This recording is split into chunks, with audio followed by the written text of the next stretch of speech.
few topics here, but yeah, I see you got that open there. COH. Mm-hmm. Well, why don't you lead us to start? Because I'm still kind of transitioning out of fucking kind of had a busy morning. Went to mass. Oh, okay. And then fucking just bopping all over the place talking to people. What did you want to start off with? Well, I just wanted to start off with acknowledgement of the Chinese New Year, the Lunar New Year, and welcome to the Year of the Rabbit, folks. Wait, is that actually what it is? Yeah. Okay. And then also acknowledge that we're here with a very special guest, the Prudentialist, and we're excited to hear what he's got going on in his life, catch up with him, and get back on the foot. It's good to chat with you guys again. Yeah, pleasure to have you back. I have to say, before it escapes me, too, I feel like there's some kind of funny joke to be made about like Chinese demographics and fucking like bunnies for the Chinese New Year. Yeah, it's like inverse relationship to the bunny fucking. Yeah, exactly. But I know that I think that shit's like defined like way ahead of time, so it's not like that was like a PR. They're like, we gotta be more like the rabbits, folks. Come on. Yeah, come on, take the hint. But yeah. Thanks for coming back on, man. Well, thanks for the invitation. I was glad to hear that you guys had started something up again and that you sent out the email. It's been a hot minute, all things considered, and I kind of liked what we said, but right before we started recording, that nice organic conversation, because that's how like Gio and I start every single show now that we started in the last few months, is just organic conversation before whatever we slide into what we're talking about. And you're talking about Digital Archipelago. Yeah, that's what Gio Panischetti and I started. He broke free from his rather weird relationship with his own podcast, or break the rules, or as he likes to call it, follow the rules. And so we started something up, and it's been a pretty good cavalcade of comedy, to say the least. Dude, people be starting new podcasts. It's the season, bro. Yeah, I saw. We were literally. Oh, go ahead. Sorry. Oh, I just said new year, new me, I guess. 100%. New year, rabbit. Year of the rat. New rabbit, new year, new rodent. You know what I mean? we were talking about it, and I had been in the lead up to today. Not that I really need much of an excuse. I'd been revisiting a bunch of your stuff on your channel, and I had God not. Help you. I know. I do just red eye fucking marathoning YouTube. We've all been there, but I haven't really gotten too much into Digital Archipelago quite yet, because I kind of wanted to just do that pure uncut Prudentialist. But we were, before you hopped in, we were talking about got COH on the horn. We have each other's phone numbers. It's not a big deal, but we're talking, and you guys had a discussion on Mark Fisher, and I'm really excited to hear what you guys got into there. I don't know. I haven't fucking. Oh, we talked about his lecture on the cancellation of the future. Fuck yeah. That it's not that we're bored, it's that everything is boring. Mm-hmm. And what makes it worse is that, like, earlier in 2022, I wrote this article called for IM 1776 called "Everywhere at the End of the West," and it was sort of little did I know, because me, clueless, who had not read any Mark Fisher prior to that episode with Gio, which I know, terrible, right? I'm an insult to theory cells everywhere, but I wrote that article, and I was comparing sort of like, especially for more like people on the right, this sort of nostalgia that we kind of fall ourselves into, which can be dangerous, I think, in a lot of ways. Mm-hmm. And I was like, well, this kind of reminds me a lot about Leland Kirby's The Caretakers Everywhere at the End of Time, right? That great 6.5 hour long album about dementia. And I get like 4 or 5 DMs. It's just like, so you've been reading Mark Fisher, huh? And I was like, what the fuck? And they're like, oh yeah, he interviewed Kirby. And I was like, oh, well, nothing fucking new under the sun for me, I guess. Like, I thought I was being all original, and I thought this was pretty good. And no, some guy beat me to it, like 10 years ago. So Right. Having not ever read Fisher until recently, how did you like him? How did he come across to you? I can understand why people that listen to him kind of fall into a sense of dread. Mm-hmm. But that's not to make fun of the late Mr. Fisher's method or how he had died. Yeah, but no, it of was course just, not. yeah, no. We dark humor is not, it's like starving kids. Not everyone's gonna get it, but I find that his stuff was very interesting because he's talking more about like conceptual history and conceptual culture, Mm-hmm. and it pairs rather well with a woman named Carmen Hermosillo. She went by Humdog in like the early years of the internet, and she wrote a really great essay sort of talking about how when we're online we turn ourselves into commodities and we sort of engage and Debord's concept of society of spectacle, and now Mm-hmm. it's just so accelerated. And I thought that Mark talking about how we are robbed of any sense of future because we've allowed things to be commodified, even the individual, that these promises of flying cars or whatever peace or utopia that we might have, we've totally robbed it because we decided to sell any sort of individuality to the altar Yeah. of the marketplace. And in a lot of ways I think Fisher pairs kind of well with Kierkegaard in some instances, because like we Mm-hmm. view everything in terms of generations. We have eliminated all aspects of individuality. Like there's no authentic individuality, I think, in a lot of ways. People have to, in some instances, liberate themselves from whatever is considered societally, the norm. And so by embracing an aberration, all that you've done is you've whittled a little bit more of yourself down and made it a commodity that you can keep selling to people until people just get tired of it. And what makes it worse above all things, I'll just wrap up this thought here, I don't want to take up the whole thing, but is this that on Twitter's a great example. We were talking about this before we went to record, was just that Twitter is a form of digital ayahuasca, but it is a form of digital ayahuasca that it's like how light has the wave particle duality. Twitter and other forms of social media, the online is digital ayahuasca, but it has a duality to it. Yeah. It's both a transhumanist astral plane that we can be a part in, where it's just a void where we're all screaming and hoping that someone listens to us. Mm-hmm. But on the second side of it, it also holds this characteristic of being a drug that we consume. And so by consuming it, we access this space and we can get access to information and people. I wouldn't have met you guys if not for taking this drug. But at the same time, right, it also allows us to experience the very real kind of creatures and demons that the rather well-known psychedelic people talk about. I really love that. I really, really like that way of describing it. That's fantastic. Not just for Twitter, but for, I feel like, most of the cyber world in general. And as we kind of further enter into that realm, I think that that's a very salient way of understanding it. Because it has a drug-like experience too. Like it's the disorienting being in that kind of realm. And that's just on top of, everything else that you said around it. Yeah, I mean, I think too, when we were still active, we being me, COH and I recall like group chat culture and kind of getting to this point where like kind of just like realizing like, oh, like this is a resource that's no longer serving me now because it's just a smaller scale of indoctrination, but I'm kind of like becoming part of this gray goopy thing. Mm-hmm. And yeah, I mean, I don't know, this is such an interesting thing you're talking about here, because I think about, and there's an obvious connection here, but I think about, I forget where it was, but there was some interview I was listening to Nick Land talk about how like tragic it was that the internet, that through all the promise that the internet had and everything, for the digital space to then have this kind of like decisive branding it arrived at of Facebook, Mm-hmm. and the like identity first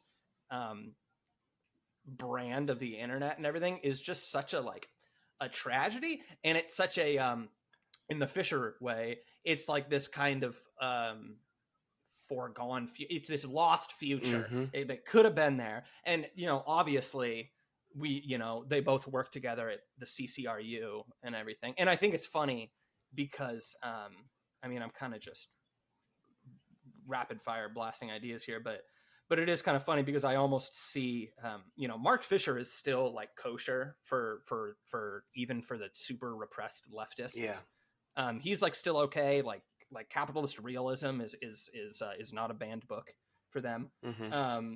but it's almost like it was either gonna go, you know, you kill yourself or you basically become like a supervillain, like Yeah, Land. become Nick Land. and like that, I kind of don't. Fuck. Even at the end, even towards the end of his career, unless I'm missing some big thing, like he still had very positive things to say about Land. And at that point, Land was like, you know, though this might have been when he was like off the grid in China. But anyways, I like this discussion about the digital, you know, the dissolution of like the digital future, or like the hopes that were placed in a digital future, or of like the, you know, emancipatory power of cyberspace and that kind of thing. And it ties me into thinking about another British thinker as well. That what's his name? Makes movies. Adam Curtis. Hypernormalization. He does a lot of discussion in there about, like, to me it seems as though what you were saying, Slav, about how like it's a shame that we've ended up where we are with the internet, with the hopes that we had of it being such an expansive and emancipatory thing. Possibly, I think it's almost as if it was written into the beginning to be that way. Like that's just how capital is going to utilize this tool. Like technology itself, and the internet is just like kind of a branch of that technology, is almost just kind of like this force that capital is kind of wielding in order to kind of exert its will. And I think that the promise of, you know, being able to escape the realities of life into what's ultimately a product of capital, you know, technology that was created, is essentially kind of just selling yourself up to creek in the first place. Because if you're trying to escape the realities of life to go into like this cyberspace, or you think that's where our salvation will come from, or our, you know, revolutionary change could happen, you're not ever going to actually get that, because it's already been consumed into the machine itself, and it's actually just an arm of it. And so like when you say, oh, we're going to be able to escape into the cyberspace or whatever, or it's going to be like a liberating force for people, the only way that it's liberating is because it's offering you a place to have a new manufactured identity. And in that place, you can, you know, shop that identity around however you want to, and it can be omnipresent in a way and always there, even if you're not. And so it's almost like it's a full submission to capital in a way. Sure. Well, it reminds me of I mean, this is absolutely overstating the potential that he had, but it makes me think of like someone like Bernie Sanders or something, right? Where it's like, if you want to know what the face of the regime is going to look like in a year or two, just look at like the most recognizable face of kind of supposed resistance to it. And that'll just be completely absorbed and instrumentalized. Yeah, I mean, I think about like, you know, we're talking about Nick Fisher to Nick Land, and I feel like we're doing too much talking here, so I want to kick it over to Prudentialist. But I think about, well, you know, you mentioned you just talked about like the CCRU, and I just think about like that meme where it shows the boy with two paths and two castles. You know, Yes. One path leads you to Mark Fisher, one path leads you to like coldness be my god, Nick Land. yeah, exactly. Like, did you end up reading Capitalist Realism or Meltdown? And that's like a personality. And then what if you read both, and then you're me? Yeah, no. What I was just gonna say that, like, I think that there's almost like how there's this bit of an arc between Mark Fisher and Nick Lands. I feel like there's an arc from like Marshall McLuhan to Mark Fisher of McLuhan talking about like the digital man and the global village, right? And like how these technologies and the speed of electronics are gonna change all of this, and how we relate to each other. And then you fast forward to Mark Fisher, and it's like, again, it's like we're just kind of standing over these, which is we're standing over like the corpses of these possibilities, which is interesting because for each of us, right? I think I'm the oldest. I'm 28. Just by a year. We have all only known the kind of like this relationship with these potential futures and revolutionary moments by their corpses, and like us just kind of looking at them in that way. And Mhm. I think because I watched your Too Much Nostalgia stream, which you kind of discussed some stuff of. Oh man, that was a mess. You know, it's funny because you said that in the comment, and I didn't get to the very end. I got probably about 2/3 of the way through. I don't know what I missed. Maybe there was something that happened, but I thought it was great. Something you talked about in it, I believe, was like just not even really knowing the pre 9/11 world all that much. Well, we don't. I mean, and you know, that's been the most interesting thing about the media space for anyone between the ages of 35 to, I guess, anyone born 1996, you know, and after, is that everyone, like you had said, it's just been this. I guess we're all kind of looking at these corpses and we're just doing autopsies and looking at what futures possibly were. Like I had written about September 11th 2 years ago, and my favorite, and I hate the fact that memetics, like just general meme space, has been like the optimal way of communication. I think it's a great way of retarding any form of rhetoric in any sort of communicative environment. But you know, my favorite one I've seen as of late shows like the little Doge. He's wearing a propeller hat and he's standing in front of the Twin Towers. He's like, "Oh boy, I can't wait to grow up in a decade of economic prosperity and peace."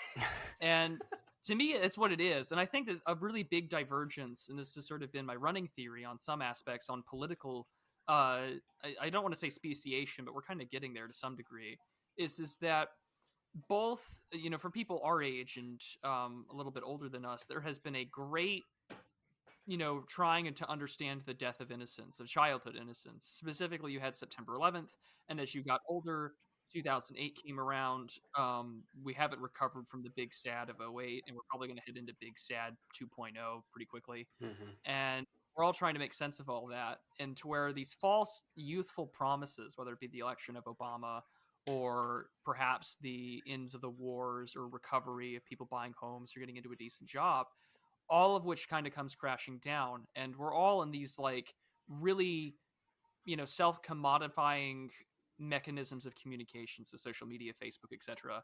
And it gets awkward because, you know, I have a living memory of the pre-2007 world, just barely, right? You know, like I remember visiting my grandmother and being like, well, if you want to use the internet, there's dial-up, can't be on the phone, etc. But like I remember one time, you know, in middle school, because I didn't have a cell phone, I didn't get like a smartphone until I was in college, which, you know, I kind of thank God for that. But I remember someone having one of the first iPhones, because it was like, I lived overseas. The dude was clearly an officer's kid, you know, the rich prick. But I couldn't help but think to myself, oh, like what a strange new device, right? To like make a call with, to call my mother and say I missed the bus or something. And it was just like, that was the moment everything sort of changed. Yeah. We've kind of been living in the ashes of that. I mean, in terms of communication, that would, I don't think we're living in the remnants of a train wreck, you know, like Paul Virilio talks about. We're living in the remnants of the accident. And everyone, I think, who isn't in control is trying to figure out, at least for their personal self, well, how do I recover from that? You know, Yep. like I wrote an article on Substack about this on the issue of technological ascesis. Right now, every weekend, I uninstall Twitter from my phone. I use my usual tweets of, you know, good night and good morning, for, you know, with a little meme about now there's church tomorrow and things like that. But other than that, I don't have Twitter installed, and I won't install it until Monday morning. And I think that helps a lot, but I'll probably give up logging into Twitter for Lent, just because like you had mentioned earlier, like that group chat culture, like I can't stand being in them because everyone's sort of like doing that like water cooler jockeying around for power and who's the biggest poster with the most followers and who can put out the threads the most often. Yep. And it's frustrating. Nauseating. Yeah, it is nauseating because it's just like, man, like I don't want to deal with this shit.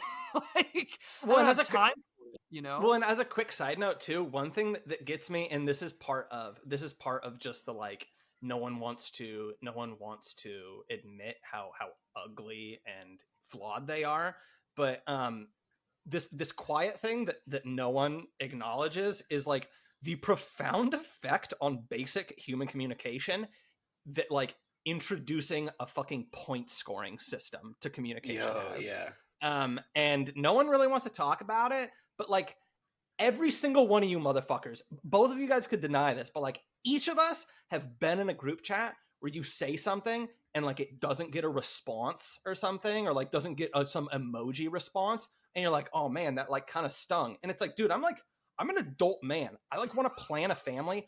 What am I doing letting my emotions be affected by the fact that like COH didn't give me like a crying laughing emoji to my banger about like, you know, this fucking Italian prime minister broad or something. You know what I mean?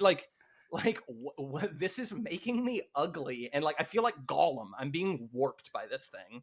And like your brain isn't equipped for that, you know. It's funny. Yeah, I mean, it's literally trying to make you it's like, it's almost as if it's like, all right, we're going to try and make you as omnipotent as God. And it's going to just break your brain, because it's like, even like I cover international relations on the weekends, and I'll get messages sometimes from random people. They're like, hey, did you hear about this thing in some country that you're not talking about on Saturday? And it's like, no, because I'm not researching that right now, and I can't be aware of all things all at once, you know. And it's just the human brain, like Fisher had said in that Cancellation of the Future lecture. He's just like, we are constantly exposed to hyperstimuli at all times, and it will break most people, which is why it's easier to be the person whose mind is shaped by the algorithm, which is just as bad. But it's an easier quitting and surrender type deal, because if you're sort of a disagreeable person and you want to go out of your way and like make your voice heard or whatever, like you got to scream louder into this void of screams and hope that somebody hears you. And you better come up with the sharp-witted things all the time. You have to be on your A game all the time, which is impossible. And then it's like, oh, you know, like this big account didn't give me the laugh emoji. It's like time to go off and hang myself or whatever. Like, you know, it's just like, it's the most dehumanizing thing imaginable, that we've gamified our self-image, our self-worth. It's just like, well, you know, the real idea of human suffering these days is to grind out enough bangers, so, you know, you're like, your Twitter like follower that you've been a reply guy to for 5 years finally follows you back. And it's just like, good God, it's like the saddest thing on earth. And it breeds 100%. It breeds a lot of ugliness too, and like hatefulness, by like what you're saying. You have to be the person with the loudest voice, or the thing that, you know, cuts through it, you know, the loudest or the hardest. And how you do that is by, unfortunately, most of the time making garish, you know, comments and stuff like that, because that's what a lot of people are tuned towards, and that's what social media amplifies. And so like it incentivizes being hateful and rude and ugly to your fellow man. And that's just a single part of the commodification of like human communication that takes place on these platforms. I mean, I think back to I don't know if you guys recall this. I have to imagine you guys do, because it was so memorable to me, at least. The that post a couple of years ago for like some mock-up of a external like incubator pod for babies. Oh my God. That was making the rounds on Twitter like 3 weeks ago. Yeah. Oh, was it really? Yeah. Dude, it's all cyclical, right? Flat circle, bro. Yeah. So okay. So I'm actually not. I'm not missing anything. No. There's like a liturgical calendar for Twitter. So, yeah, like the discourse on Twitter has a liturgical calendar. That's great. It does. Like I'm wearing green to match the Twitter discourse. No, so like I'm just imagining all these people being like, oh my God, like how cold and unnourishing and soulless this form of development must be for a person, as they're like in their group chats, fucking with their little economical form of interaction with people. And one thing that you kind of touched on too was, and this is something that I've that was really vital for me to examine, is the I need to be aware of and have an opinion of everything, right? Everyone needs to be a universalist in the information age, right? And each tribe has their own way of like enforcing that. I think the most common is like normie libs, like morally browbeat people by saying like, you know, it's your obligation to be up to date on things, right? And then that's a way for you to just kind of like uncritically you know, prioritize quantity over quality of just educating yourself, and you're just uncritically shoveling your face full of Don Lemon's insane anti-human opinions. And it reminds me of I'm just remembering this. I don't want to make too many religious references. But it's COH. You were talking to me about fucking God damn it, orthodoxy. Oh, hello. And what up, Prude? I told you, Slav. I recall that the point he makes of against the religious worldview versus the materialist worldview of being like, it's not the fool who believes in magic, it's the fool who thinks that he can hold everything about the universe in his head at one time, it breaks his head. and not exactly, right? Like, you can't hold it all in there at once. And it's funny because like he's using that like as a metaphor, but I feel like he's a snide little bastard, that guy. He's a great writer too. Sassy as fuck, dude. But it's funny because I feel like the relationship that I had as someone who had a podcast was that there was some kind of pressure for me to always have some awareness of everything. Yeah. Right. And it's like, no, that's a fool's errand. Like I'm always going to feel misinformed. I'm always going to feel ignorant.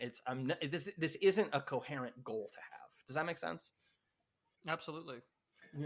Yeah, and I think that goes to speak to the fact also that like the human brain is just not built to have that many human connections either. Like, you're built to have connections with the people that are around you in proximity, and instead you're like connected to thousands of people who you'll never see in your fucking life.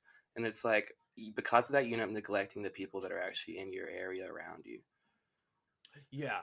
Well, that's a good point to that's worth pivoting on, because this is, I'm looking at my list here. This is something that has been a big part of my life recently.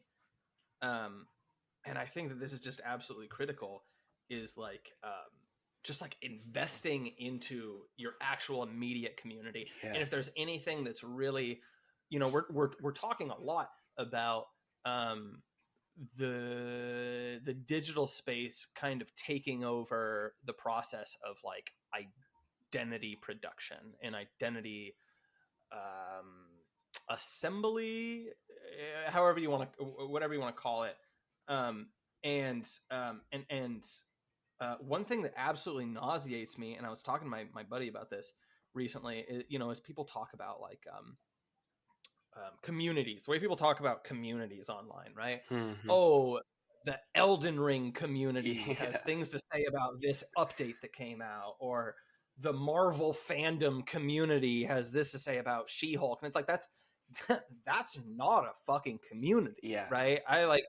I'm not working right now, right? And it's amazing, but I've got like a few leads on some really solid work, and I have those leads because of people I know that I've known for years, right?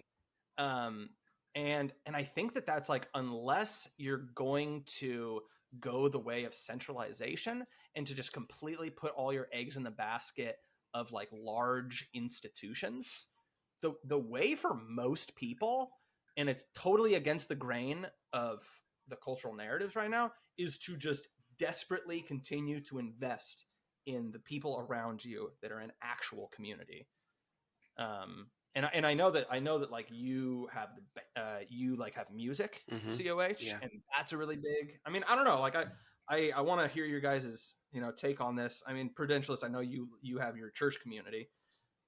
Well, yeah, and I mean, this has sort of been the issue of like what you had just described about community. Those aren't communities; those are fandoms. Yes. So just like thousands of people that are all bitching about the same thing. That they have some mutual interest in.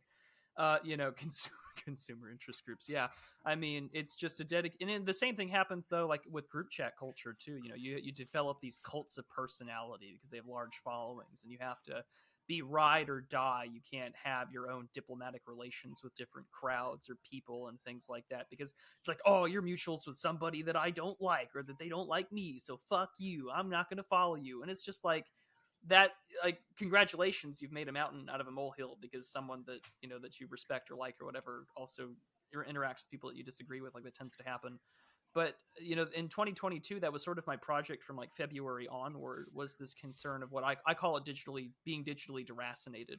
Yep. You're uplifted and uprooted from your own culture, language, and people, and you are now engaging in sort of a Dickensian style telescopic sympathy or consumer culture about things that you have no impact on whatsoever. Mm-hmm. And I mean, politics does this a lot. It's like, dude, you live in like Hastings, Nebraska. There's no way that you're going to be able to influence, you know, Washington while screaming about it on Twitter. Twitter has just evolved into a safe form of containment, to where, you know, boomers used to yell at their television. Now, you know, guys that flip burgers in the middle of nowhere will just like casually tweet out the letter N and see what happens. And I mean, don't get me wrong, it's entertaining as hell, but like, you're not going to do anything.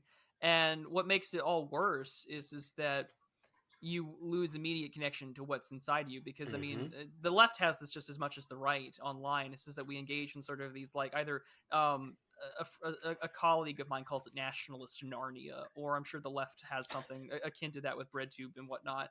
But it's just like, we use this form of digital escapism as a salve to our own hearts, and there is no easy way to fix this. I think it requires a lot of self-discipline, a lot of mentorship. I think that we do need more spiritual assistance now more than ever. And so in turn, people will lose sight of what's right in front of them. And I always tell people when I talk about this issue, is it's like, whoever's listening, I want you to turn your phone off real quick for a second. Are you happy with the reflection that you see in your phone screen? And if you're not, well, clearly, like, there's an issue there that needs to be addressed. And this isn't me saying, I'm not trying to approach it like an alcoholic, like, oh man, you got a fucking problem, because that doesn't work. But at the same time, you can't point to people and say, well, here's this like based anime, Legends of Galactic Heroes, or a playlist of Gregorian chant, and we're going to fix you up right away.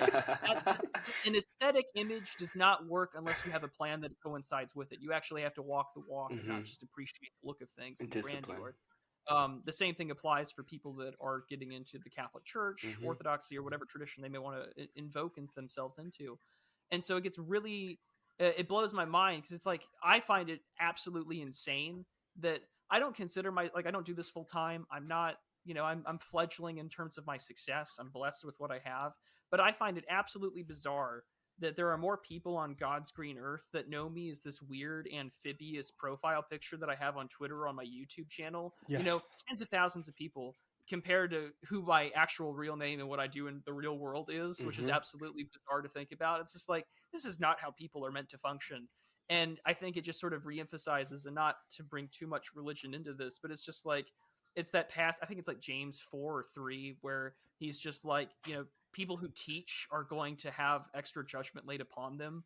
And it's just like, I'm pretty sure that applies to influencer culture as well. Like, sure, you're selling a product, but at the end of the day, like, I sure hope that you know that thousands of people are following you, and that maybe hundreds of them, if not more, are going to take you up at your word. And you're going to have to live with those consequences directly or indirectly. And that's, to me, is the biggest problem about all this, is that we have turned a society of spectacle to where every person becomes a spectacle. And we make spectacles out of people that, you know, are trying to make their best with what they do, whether that's, and I mean, Twitter is the best example of this, where, you know, in January of last year, you know, some guy had proposed to some e-girl or whatever, and everyone was ragging in on it because they had like done some research on her and found some dirt. And it's just like, great, you made a spectacle out of these two unsuspecting morons that decided to talk about their love life online. Yeah, and just trying to find love in a dark world. And I mean, don't get me wrong, it was pretty bad. Yeah, like, I know. I remember seeing the post, but someone else's child on like the floor, and like no mattress cover or anything. It's just like, this is pretty bad. Yeah, the no mattress cover is just a telltale, man. The no mattress cover, the no lifted bed, and you're like, oh, it's like, damn, bitch, you live like this. I was about to say, fuck. Incarnate. But it was just like, because our society has become so demanding of spectacle. You know, the idea that, oh, if we open up the internet, if we democratize it, this will be a way for information to travel. It can be freer. We can have access to greater understanding and learning. Like, no, the future of the internet was like, no, we're going to make fun of some guy posting coal on Twitter because that's the new racist way of saying cringe. Like, this is where we're at now. Right. Yeah, I mean, as a quick side note, I like, even like, I'm an alcoholic, even at my at my lowest point, I like always had a fitted sheet on my bed. I don't want to miss the important point there, but like what is going on with people, dude? Like never, and I've seen it so many It's the goddamn cheapest times. sheet too. It's the cheapest fucking shit. I like understand it's like kind of a pain to put on, especially depending on your bed frame. Not that these people have to worry about that, but like it's the no covers on the bed on the mattress, and then if it's like abroad, it's like a bunch of cups with like old tea or something laying around her room with like mold in some old of them. Starbucks cups and shit. Old Starbucks cups and shit of just like that weird like iced tea shit they drink, and it's like, what is going on? Just rotting simple syrup like at the bottom of cups. It is fucking rotting simple syrup, dude. I don't know. I can't imagine being. I mean, that's a whole other thing. I can't imagine just like being a fucking adult and just like still needing sweets that much. I mean, here's. Oh, you know. I'm sorry. This was one thing that I wanted to bring up. You just mentioned sweets, and it triggered this thing in my brain. You know, I can't wait for the treats discourse to come back after nuclear weapon drops. That was the only thing I was thinking about in prepping for this. I was like, I got to bring treats into this conversation somehow. Squeeze them in when they're hungry. When they're talking about sweets. That was a real humdinger. That actually, okay, so my buddy is, and I don't even know if I'm really going anywhere in particular with this, but I've been talking with a buddy about another buddy who is basically just you know, just really close to getting it, right? And this is actually incredibly rare, because most of the time, if people don't get it, they just don't get it. And when I'm referring to it, I just mean like, I don't know, just shit's bad, yo. Yeah, exactly. Like just buying into the fact that all of this shit around us is fake, right? Like it's shit is bad, yo. And it's usually pretty binary, right? And so having someone who's almost there, in my opinion, is really rare. And I was talking to him, and I was talking to my other buddy about this, right? And this person is almost certainly listening to this right now, so what up? And I kind of made the point of just like, you know, if in current year, like, you just don't get it by now, like, when's it gonna fucking happen, dude? And the treats thing is interesting to me that you brought that up, because I haven't thought about that in months, because I'm objectively a healthier person than I was last year. Dude, I remember when like that specific, when one of the guys who had like one of the biggest treat posts on Twitter like infiltrated our Discord and shit. It was weird, dude. But anyways, that was a really great example of like, well, if you haven't gotten it yet, like this is a pretty clear, some people would call it a mask off moment, right? And I don't know, in that way, like the treat stuff and just all these ugly examples are, I guess, good, a bit of a white pill opportunity, because it is like there still are regular stops on the bus route where you have the opportunity to just like take a step back and just like get off the ride.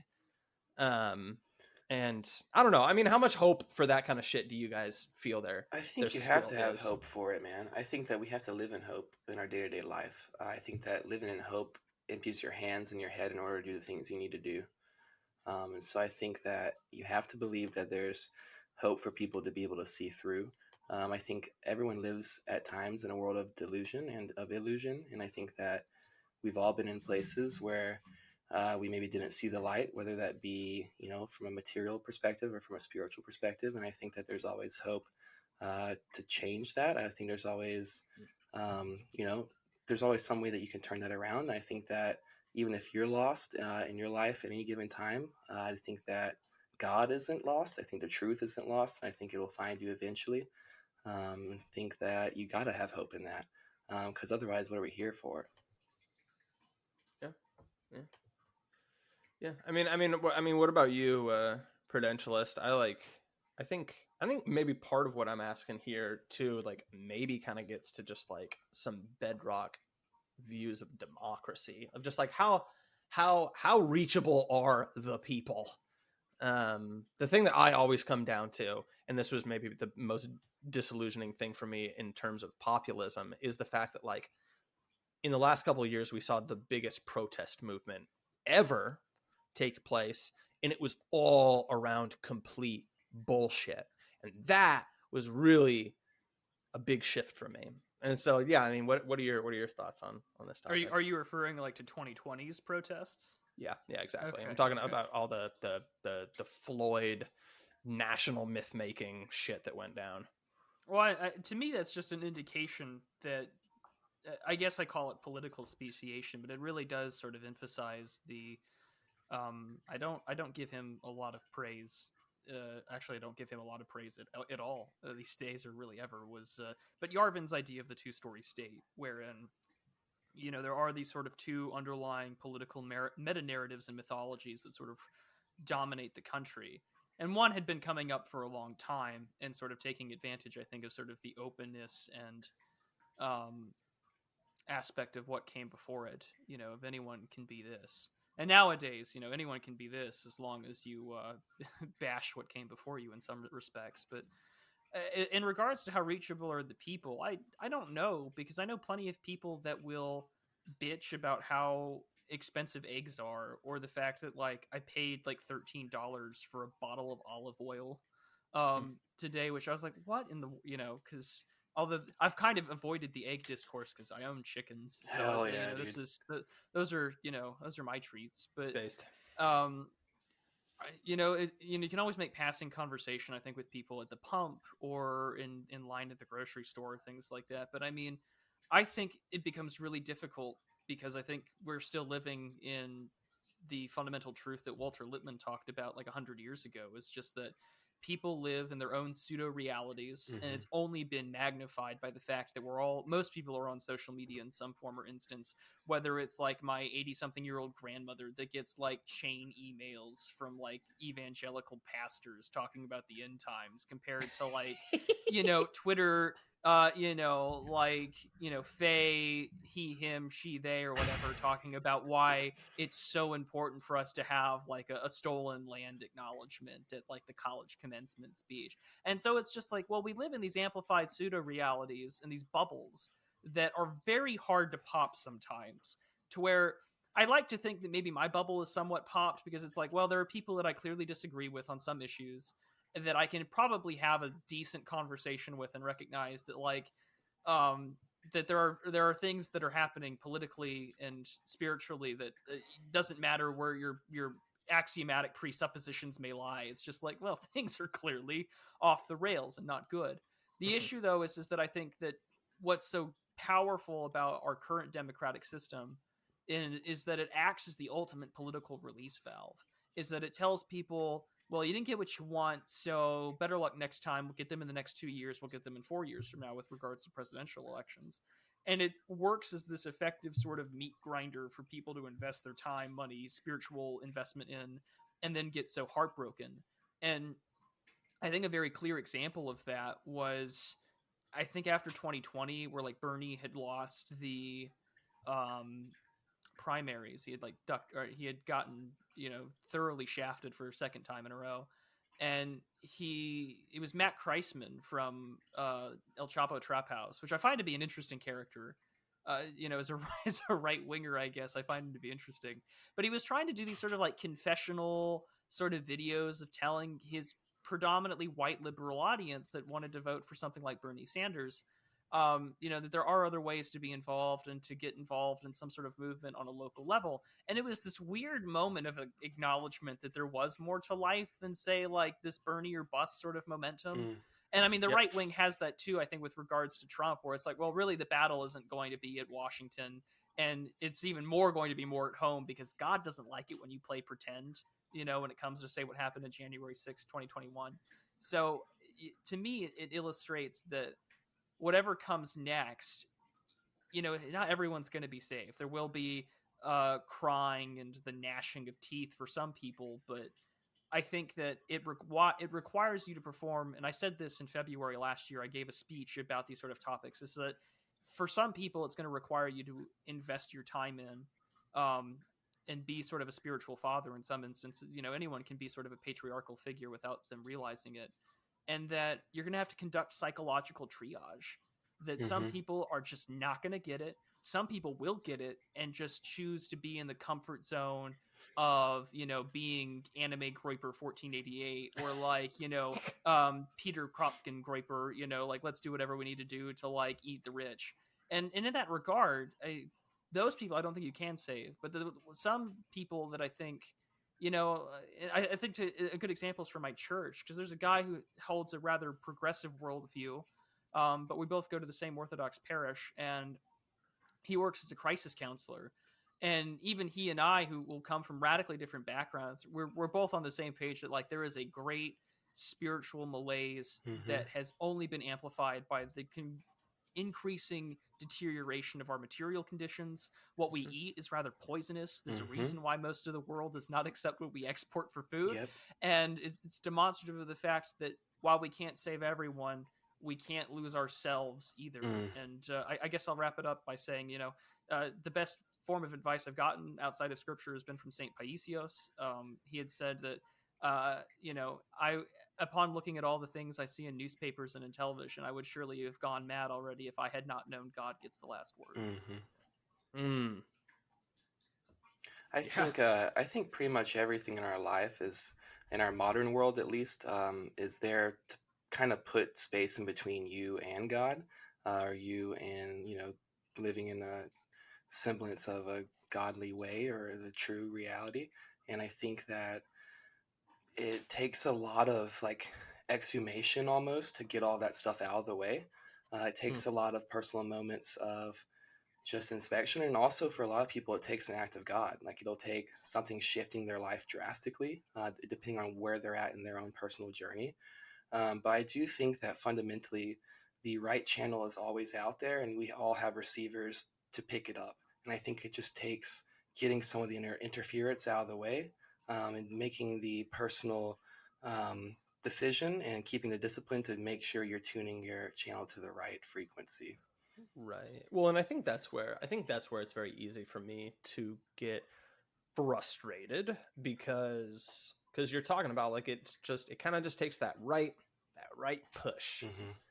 And I look at the last 3 years and I'm just like, what the fuck kind of push is it going to take for people? Well, it may not look political to, you know, it may not be a push that could be like, you know, riots in the streets. It may be something in their own personal life. It may be what happened between them and their family with COVID, you know, or like getting put on house arrest for 2 years, stuff like that. Your job. And I mean, I think that obviously shook a lot of people. I mean, I don't think it should be downplayed that there is a change. There has been a change, a pretty large level of people from COVID being more disaffected from the system. Like I know there's a lot of people that are just like even deeper into the rabbit hole, but I think we obviously were speaking as people who are in an ecosystem of people who are at least trying to sift through all of that. And I think that ecosystem is growing, and I think that is a good sign. I think that, you know, there's a symphony of changes that has to happen in order for individuals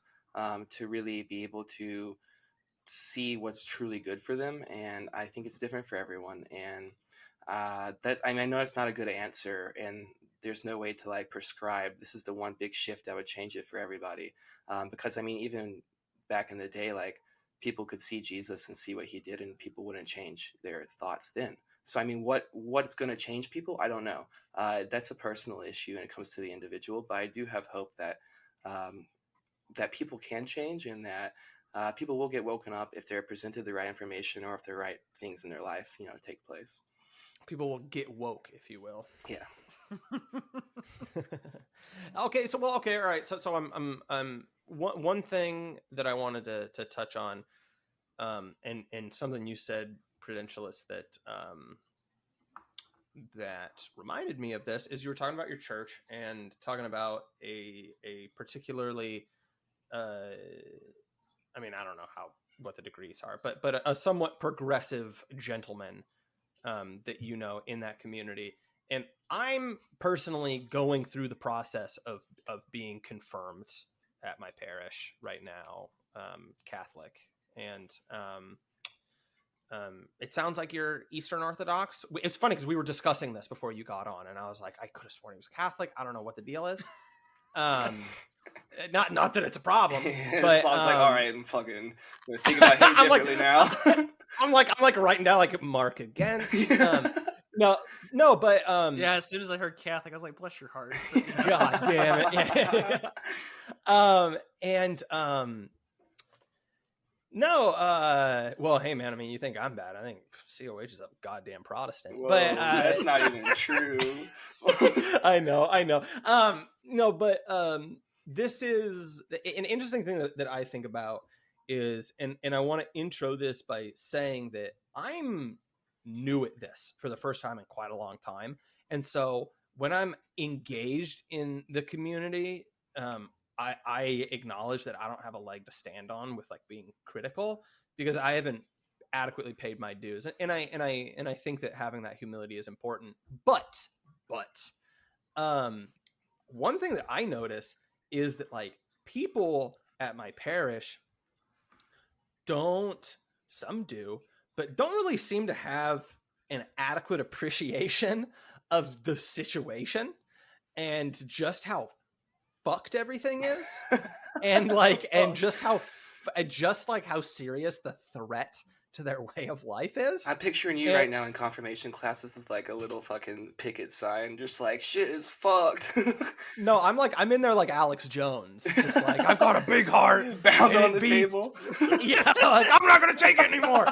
I mean, I just I was telling my catechist today that 1776 is gonna happen.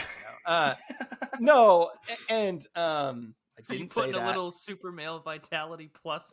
I'm like talking to alpha brain people at the little abuelas. I look forward to the new sponsorship. Yes, dude, some Blue Chew, bro. Yeah, we're not gonna be selling Blue Chew. We're gonna be selling like fucking field rations in a month, dude. Yeah. But anyways, the point is I came to this kind of the backwards way of being like I kind of understand the conditions in the culture and I understand the social outcomes of religion, and that's a very different way of looking at it compared to people that were maybe raised in it. And I noticed that maybe like the same level of like appreciation for the threat isn't shared in other people I see. And I don't know, I wonder if this is just something that you've noticed that you interact with in your life, or maybe you totally disagree. I mean, what are your thoughts? Well, I mean, I think that there's always going to be a clear difference between cradle and in convert, because I mean, those who've been raised in the worldview or may not take it, as seriously, just because, oh, I was raised with it, whatever. I think that they're definitely going to have a different worldview than, say, someone who's coming into it from the outside. And I mean, it was mentioned earlier about like, you don't know what it takes for an individual to like get to where they're kind of aware of how bad things are. I mean, in my relationship of coming to the church, the Orthodox Church, was just I had moved to where I live now Christmas Day 2019. So right before everything hit the fan. And in between like COVID, remote working, I had kidney failure, a transplant, and during this time I'm like going through dialysis and trying to get right with God and trying to find things out. And numerous things had happened along the way which had gotten me to where I'm at. But I had noticed that even our language indicates how far that we've kind of fallen in that regards. I mean, both in the Latin and in the Greek, they're, the roots for the word passion are related directly towards, Christ's passion and the crucifixion. But for the Greeks, the ancient Greek, the idea of passion means affliction. We are afflicted with, we are to suffer, we are to endure. And nowadays, I'm so passionate about this, and I'm passionate about that, and I'm really passionate about my wife or some woman that I see at work or whatever. And it's just like, well, that means you're afflicted. It doesn't mean that you're this. It becomes very easy, I think, for people to make idols out of things, and in turn I think it makes it very easy for people, not even just religious people but ordinary folks especially, they're more vulnerable to it, to be sort of blissfully aware. And again, not to reiterate the treats discourse, but when people do have their little goodies, their little dopamine, monkey brain, press button for neuron activations type deals on Twitter or on social media, or, mass reporting the chuds on Twitter, all these things indicate where it becomes really easy to not ignore the problem, because for a split second you get to feel like, that you're the one that gets to wipe your hands of the situation and say like, yeah, I'm good, you know, like I'm fine, I don't have anything to worry about, I'm a great person, I just reported this, you know, person who posted the ack meme on Twitter, like everything's great on my end. And so it becomes really quick for them to become very ignorant of their own faults or their own problems. I think for us, at least in regards to, like, I just had dinner yesterday with some of the young men. There's like 3 of us that are in our like late 20s, but we're the only unmarried men in our parish. The rest are all on like kid number 3 or 4. We're just like, well, shit. But Eligible bachelors here. Ladies, that's right. The 1% of people, ladies. Yeah, the 1% ladies, of our he's not listeners. He's not on dialysis anymore. Hey, we're glad you're here. By the way, man. We are glad. Yeah, I totally forgot about God that. bless. Well, yeah, thank you. But I say that too, that the ladies that are my 1.1% of YouTube followers, whoever you are, you know, thank you so much. But we were talking about this, and I guess for the East it's a little different, because I mean, for those who ardently believe, it's like, well, they had, you know, the Soviet Union and persecution to worry about, so I guess they're used to it. And for a lot of us, it's just we see sort of this faith that had to flee its own homeland and come here and make its roots in another country, and in turn, you know, stories of what actual suffering, like, you know, it's basically, I don't want to be like Peterson telling you to read the Gulag Archipelago, but Solzhenitsyn took notes of Saint Tikhon's, you know, trial and his own persecution, and how he had answered in a very Christ-like fashion about what he believes in and what he does. And I think that there is, some degree, there is some simplicity to it. You know, it's like the bell curve meme. It's just like demons real, and then it's like the middle tier intellectually. And then on the other side, it's just like, oh, you know, on the like 140 plus end of the spectrum, it's just like, no, actually, demons are real. And it goes back to that digital ayahuasca thing where I can see literal demons myself on Twitter. It's like, why is Reason Magazine having Ayaya Girl as a contributor to Reason Magazine? That's the only thing I call her now is you know, Reason Magazine contributor, because it's like, if you invoke her name, like someone's gonna like tweet about her, and I have her blocked. But I mean, I see so many people still quote tweeting her, and I'm like, why are you interacting with this creature?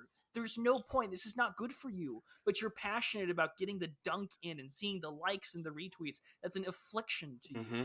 Yeah. And so I guess it depends on every person that sees the bad. But even this crisis counselor friend of mine, who by all means, like, I remember we had a conversation one time, and I live kind of a double life. My priest knows who the Prudentialist is, but like the rest of the people don't. And one day, you have a based priest?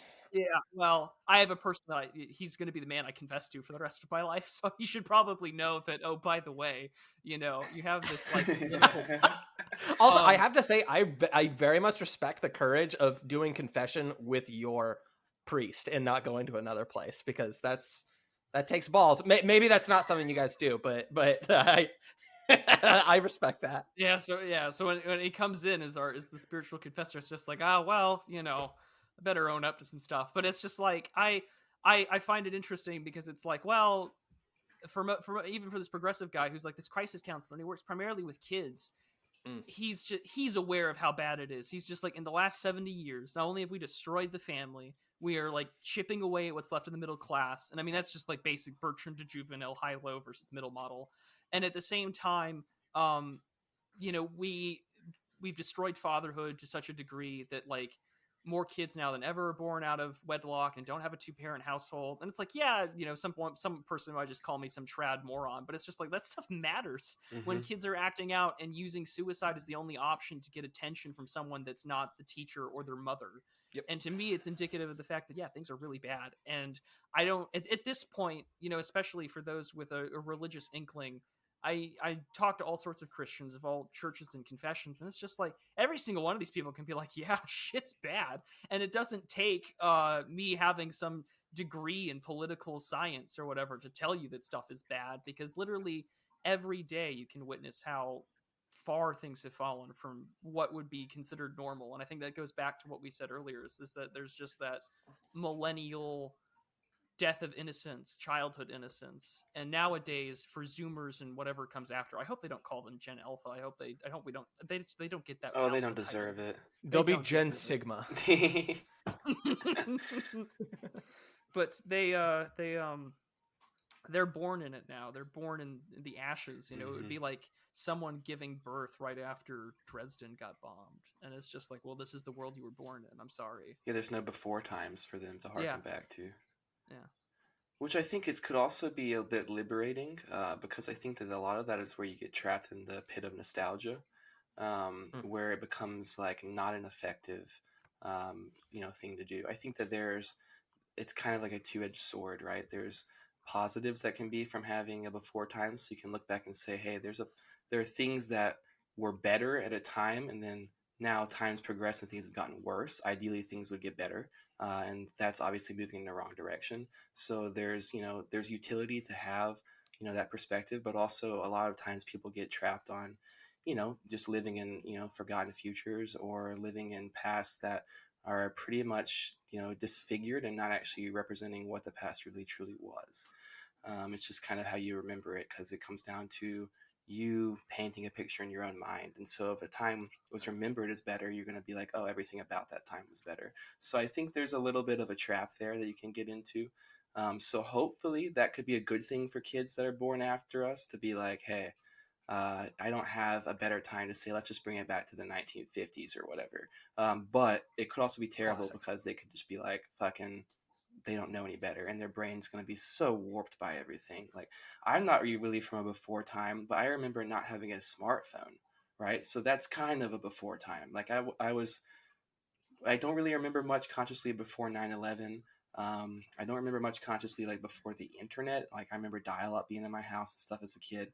But I at least feel grateful to not have had a cell phone until I was like, I don't know, probably 15 or something. So I think that's a change there, too. I don't know, that was a tangent, but Oh, I mean, I remember I came from a middle class household, but my mother was so emphatic in high school. She's like, "Yeah, you're getting like a prepaid, pay for minutes type phone that was basically like a knockoff BlackBerry," and it's just like that's what you're gonna use. Like, and I just thank God every day that she did that, and that I didn't get like a smartphone until like junior year of college, because I mm-hmm. thought it would be more necessary. And I was like, man, I wish I could go back to some degree. But no, I mean, the nostalgia trap's real, because I wrote that in Everything at the End of the West, where it's just like you in turn will go through these like cyclic loops of what your political and cultural memory is supposed to be, and it's not complete because you weren't there, Mm-hmm. and our connections to it they're all dying off. I mean, the greatest generation, right? What we say for World War II, they're all in their like 90s or 100s. They're all dying off at a rapid rate, and so our connection to even that world is gone, which was really sad, because I don't know if you guys saw it, but last year they had an interviewer. They interviewed a veteran who fought, and he turned 100 years old, and he was just crying because he's like, the country I fought for is gone, and people don't have the same opportunities I did. Like, it's all dead, and he was just lamenting about it. And I said, what makes it worse is that the people that do want to go back into this is that they'll fall into the trap of buying into, and it becomes this weird fake discourse on Twitter, especially, is like, oh, like, I want to be just like a 1950s commercial from like Madison Avenue. And it's like, well, it's an advertisement. It's made by people that probably didn't look like you or hold your same beliefs. Right. Like, it's not yours. But then at the same time, people will like go in the complete opposite direction, and will do sort of this weird dirtbag left progressive historical revisionism, where they're like, no, that man wasn't married to that woman, they weren't happy, he was probably homosexual, his wife and his kid was on drugs. And it's just like, oh my gosh, like, the stats don't buy into that argument at all. But that's the sort of fake dialectic that we entertain, where most of our politics now, it's this sort of procedural kabuki theater of whatever's going to come next. And it's just like, well, it's a great way to enjoy the fat lady sing on screen here on your Twitter page or whatever, but it's not what's actually going down. Yeah. See, even in the back of my brain, I hear these pauses, and I'm like, shit, maybe I said something wrong. It's that weird disgusting culture over again. I'm like, say something, fuckers. No, I hear the silence, and then I go, oh, COH was expecting I was gonna say something, and then he's thinking probably, oh, SLAV was expecting I was gonna say something, and so then I open the tab to the list. Yeah, it's just leaving a little bit of space, to just kind of digest that a little bit too, what you were saying. I think that when people do get caught up in those like kind of memories of the past that they want to harken back to, it does create a false dichotomy, because it's two people fighting over things that aren't even really real, which is really what it feels like most of the time on the internet anyways. It fucking Edward Bernays remains undefeated. Yo, the goat. The anti-goat. Yeah, man. I don't know, man. It's the it's not real, right? It's kind of hyper real. It's we're so okay. One thing that kind of drives me nuts, and this is more just kind of like the chapter of my life I'm in right now, but I'm currently kind of involved in something that has me on a weekly basis working with a group of I'm the sole young person in a group of boomers working on a certain project. My sympathies. Well, okay, right. So so you would think that COH of like, oh, nice, right, connecting with the old folks, but it's a lot more of Prudentialist response because I'm engaged, and this congratulations. Thank you. Well, okay, right, okay. So that's the normal response, right? The boomer response is very different. And the boomer response is exactly what you guys think it is. And it's just funny because it's in a way, it almost seems a little bit millennial, where all of these jokes about all of these divorces they've had and yada, yada, yada. It's like it almost seems, because it's cloaked in humor, like it's not fully sincere and that it's slightly ironic. But it's sincere, because they had all those divorces.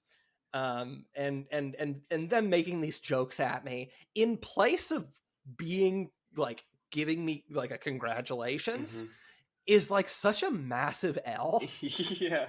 And you're just kind of debasing yourself.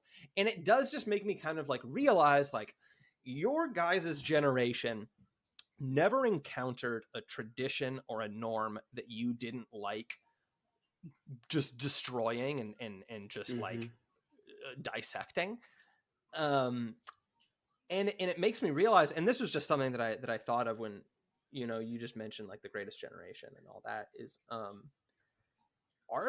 our immediate gateway to the past is the baby boomers now.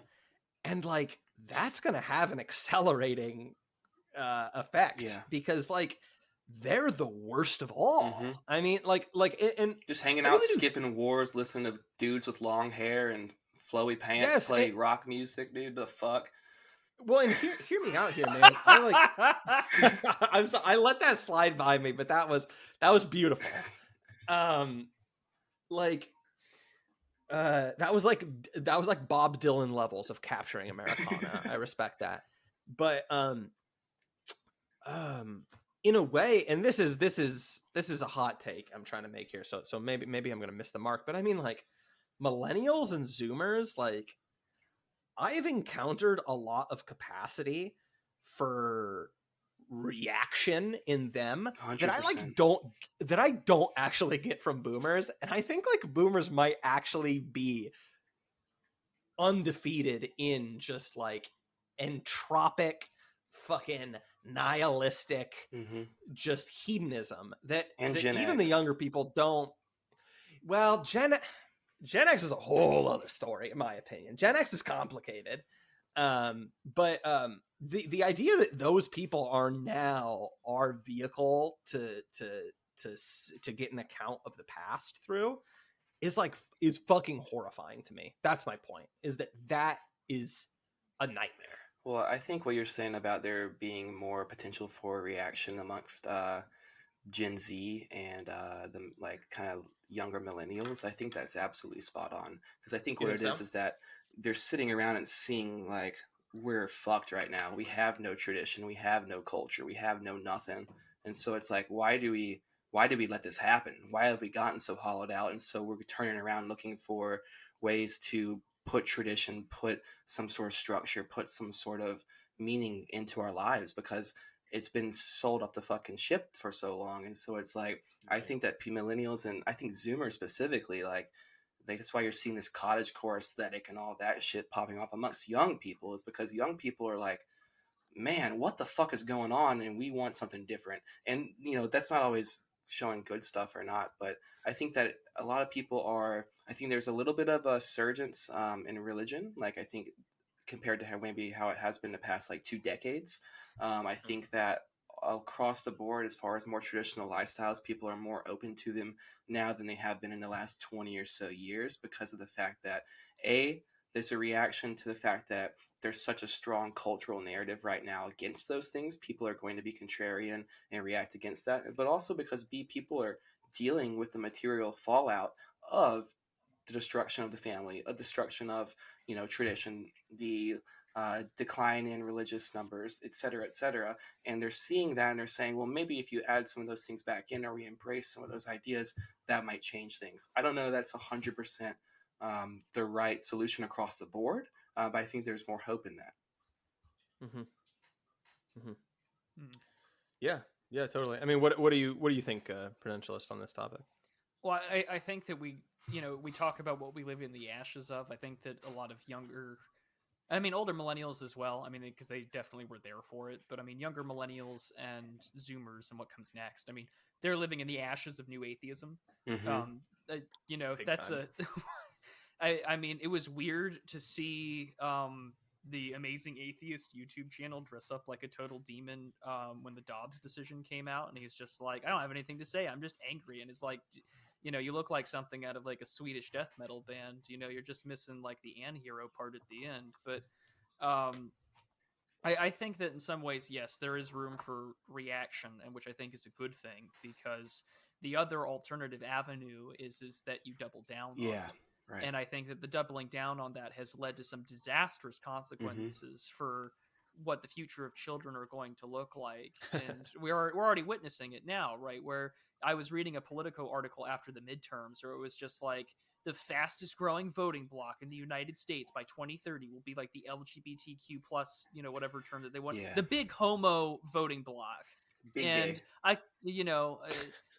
Yeah, like the gay agenda is very real, and it's just like, well, it's just like, oh my goodness, like we're at this point now where like what was used to be a very obvious and well-documented statistical minority, it's just like, well, like we, once you replace God or abolish God, government becomes the God, as G.K. Chesterton would write. And it's just like, well, we've made that an altar. And I think for a lot of people, it's like vegan cats with like trans kids. And it's just like, well, we kind of know who's making the calls here. And we know how some rebel against the system. And it's just like, and we're witnessing, I think, some of the reaction to that. But other people, because I think they're so afraid to admit that they're wrong or to spite their enemies, that they will literally, instead of cutting off your nose to spite your enemies, people are cutting off their dicks to spite their enemies. And it makes it, and I don't mean that, I mean, it's partially tongue in cheek, but what makes it worse is that a lot of people do this, and a lot of people are coming to regret it. Oh, yeah. And a lot of people will double down on it and be fundamentally unhappy. And I feel so much anguish. Like, yeah, I cannot in good nature, and perhaps this may be, there are some people on the right that will be like, no, you have to be like totally Machiavellian and amoral about it.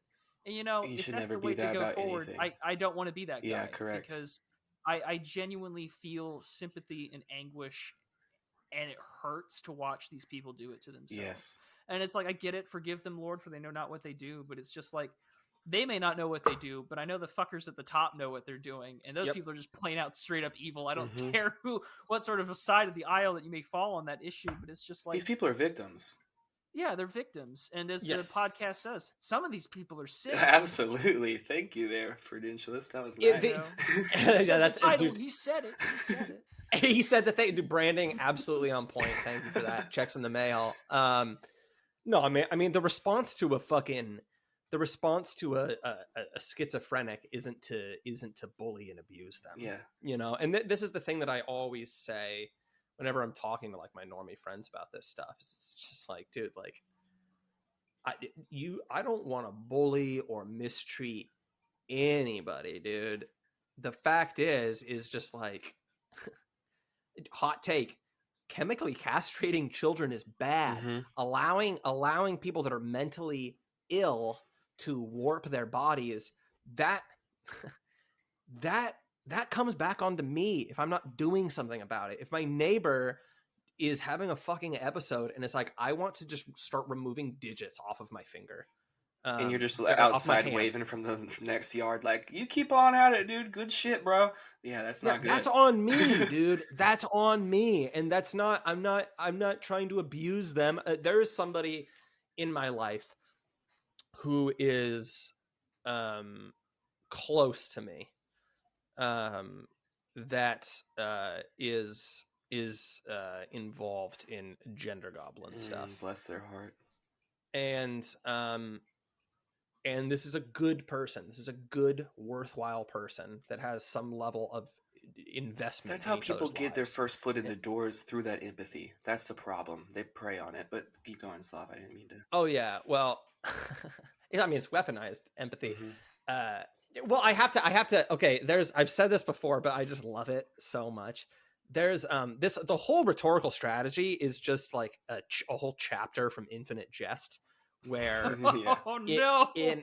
oh yeah, baby, where there, obviously, like competitive tennis is like a whole theme in that book, and there's a character that isn't a member of any academy or any body that engages in these tennis academies. He just walks onto the court one day, and he forces his way in, and he wins the whole tournament. Right, he wins every tournament he engages in, because he just he just goes out onto the court with his racket and a gun, and he puts the gun to his head, and everybody just lets him win every match, and they don't kick him out, and he just wins all the tournaments because he's just implying he's going to kill himself. Mm-hmm.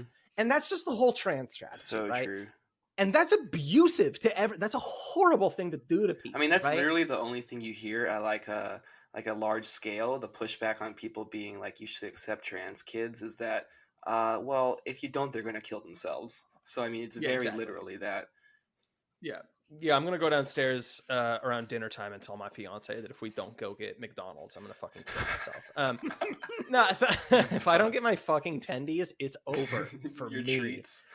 No, this person I know, and there we go. I'm checking the box of there's my Infinite Jest reference for the week. And 2 G.K. Chesterton references within the same podcast too. So that's I don't want to brag, but I read. So tickled, yeah. Yeah, I'm cultured. A little over cultured. Over socialized. Countercultured. All right. No, so this person I know, this is a good person. But and I hope that they can see the light at some point, right? Because like I want, just the same way that I'm sure people were praying and hoping for me to like get my shit together when I was drinking. Mm-hmm. I like want this person to see the light. Absolutely. But this person has had a double mastectomy, and I like really imagine how painful it is. Imagine how painful it is to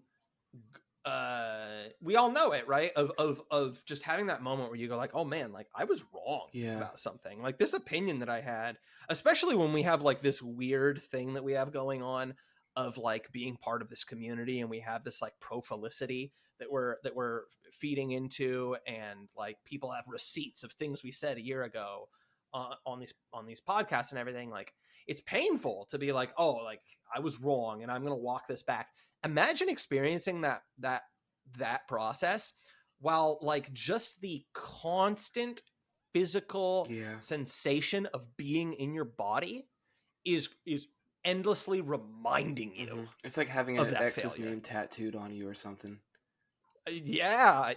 It's like cutting your fucking tits off for your ex, dude. Like it's, I can't even imagine, dude. And I wouldn't have the strength to do that. It's going to make it harder to come. Yeah. Like you're saying, it's going to make it harder to come to grips with that truth.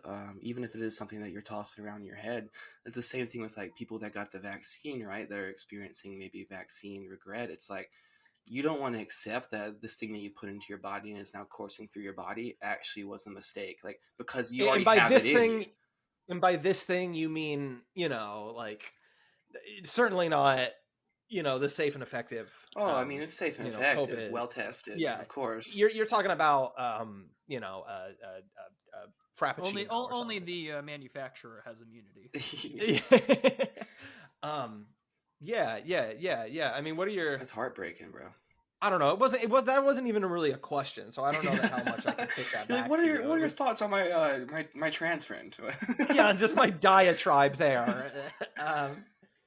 Well, I mean, Yeah. I think we all know someone in our life who struggles with that or has been affected by it. Lord knows I do, and it's just I mean, I think that they went from thinking that they were trans to where they kind of found what I think is the safe and easy way out of not cutting anything off, which is just saying you're non-binary. Yeah. Yes. Also, the easy way out of just being ugly. Oh yeah. Mm-hmm. You know, oh well, you know, I'm a 4, but like I'm a 6 NB, you know. I guess that, you know, I can't wait for some like tubby actress to pull that off and get like a major Hollywood role. But anyways, I know people that are like that, and and it hurts because it's like, well, I guess in some way it's a fundamentalism that is at the end of the day rebellion. Mm-hmm. And you can only hope to some extent that they do return like the prodigal son, but there are some that will happily be this sort of spiteful mutant and know that they have done things to themselves, and so I have to either, to sort of like avoid the consequences of my own actions, I will seek alternative political ideologies or religions, or most of the time just side with the side of power that enabled this in the first place, because obviously I'm done to it. Like, you want to talk about sort of like market commodification of bodies, like the trans question is like the de facto way there, because it's just like, congratulations, you've now literally created a tranissary class of individuals that will now be dependent on these drugs and hormones for the rest of their life, and Lord knows the unknown side effects. So we don't know what the long-term effects of these are, from cancers to schizophrenia to Alzheimer's early on, that will be dependent upon the state and subsidized healthcare on those things for the rest of their lives. And so what does that mean? Well, they kind of need that to live, and they're going to side with the side of power that enabled it every time and again. And I mean, when you make it a complex that is industrial on such a scale that, you know, to reject it is considered anathema to civil society, like that's going to be the fundamental challenge. And I get upset when people, and this applies to all political aspects of life, is that, oh, well, don't focus on the culture war, focus on X or focus on Y. And it's like, I can't, because what is so much of this is but a rebellion against the simple fact that what is it to be human is to deal with the fact that suffering is real. And people want to escape from it. The transhuman question is a part of that. The transgender question is a part of that. And that stuff is so fundamental to what is, and I mean, America is kind of interesting because it's this mishmash of 330 million. You probably knock off 20 million of that for not being in here legally. That's another question. Where it's just like, we're all like, you know, like, you guys are from New York, right? Or at least one of you is. No, that was no. That was the. Oh, that was okay. It was never mind. You should not be named. Got it. Okay. But, we got a Southerner and we got a Pacific Northwest over here. Okay, so someone from the Pacific Northwest is an excellent example. You know, like, but like, you live in a society in a sort of a progressive area, right? That I would imagine. And it's going to be vastly different than, say, I live in the middle of podunk nowhere, close to the Texas-Oklahoma state line.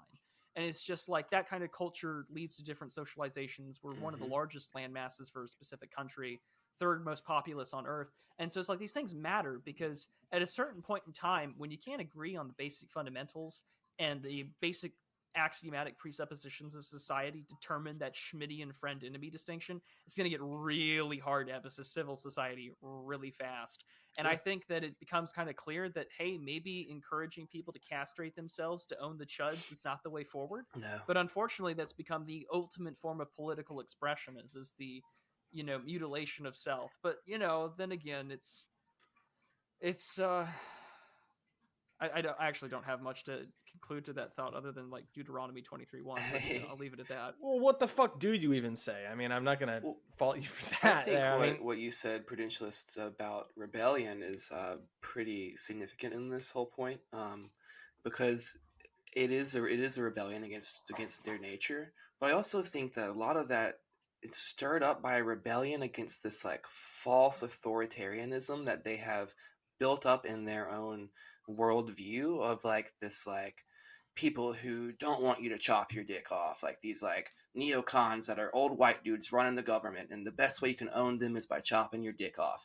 And so like they're sold that as like a way of rebellion against the status quo as well, but it's just a false rebellion because it's really just like right in the pocket of what of what they want. The irony is that like the neocons are getting like speaking events talking about how they love their trans son, but right. But yeah, no, like, yeah, I don't know. Well, I think there's something to that where like, I mean, this guy's definitely more, much, you know, I guess you would call hard right, but Vox Day kind of has this opinion where, you know, ideologies that have the word neo in front of it, you could just substitute it for not. So like neo-conservative, not conservative. You know, neo-Confederate. They're probably not really Confederates in the like the South will rise again sense. So it's just like, oh yeah, neocons saying I love my trans son. It's like they've come full circle. Time is a flat circle. They've come back to their Trotskyist roots. And, yes, you know, 100%. I think about. I mean, I don't know that anyone actually uses the term neo-Marxist that isn't just like basically Jordan Peterson, but all of the he started calling these things like neo-Marxist, like Hegelian Gnosticism or whatever. He keeps adding new buzzwords to it. New hyphen. I want to just shake him and just like he's just as someone that loves postmodernism, I like shudder listening to his labels. But what the fuck was I saying? Oh no, just to your point of just like whenever I discover people, it is a good point you're saying, because whenever I encounter people that are kind of labeled as like neo-Marxists, it's just like, oh, like there's no class-based analysis in here at all, actually. Like this is just essentially the polar opposite. Like, yeah, neo does kind of mean no. It's very funny in that way. Okay. One thing I wanted to touch on, this is totally an awkward segue. One thing I wanted to touch on is because we were talking about this before you came on, AI art. Oh boy. You're involved with, well, no, I'll just say you're a reactionary, or at the very least you're associated with reactionaries, and so I've assumed that you're a reactionary all this time. Sure. I mean, I don't know. I haven't figuring that. People ask me what I am, and I'm like, I don't have a fucking label. That's the best way to be. I just, because I will have opinions that I think are pretty radically what would traditionally be called left wing, and then there are some that would probably get me kicked out of like right wing conversation for being too far to the right. But you know, I haven't, you know, and it's kind of sad. Well, not sad actually. I'm kind of happy with it. This is like, I don't remember the last time I picked up like a book on political theory, or the latest textbook or the latest article or blog that people are reading for political hot takes. It's just like most of the books I've been reading nowadays have been fiction written by friends. So like whether it's my buddy T.R. Hudson, who wrote a great piece of science fiction called Automaton, or you know, and I recommend that people read that. It's like a great sort of post-apocalyptic story where like two tech titans destroyed America. It's fantastic. But you know, the AI art question, I will plug the Digital Archipelago because Gio and I did cover this question. I'm not too into the weeds of the discourse. I'm not a computer programmer. I'm not an artist in the traditional sense of the word. I mean, I write essays. I've actually picked up, and I'm sort of being instructed in sort of the practice and prayerful art of Orthodox iconography. But, oh, nice. You know, that's not. You know, I don't know. I think it's an interesting gimmick. I think that people should really be paying attention to what Chat GPT is going to do, not the AI art stuff. Yeah, well, I think that Chat GPT can be considered.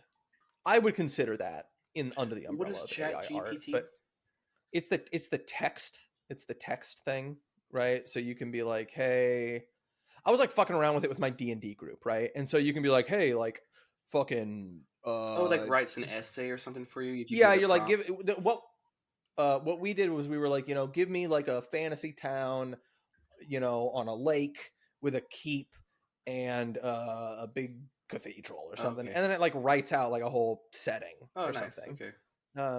To me, I would include that in art.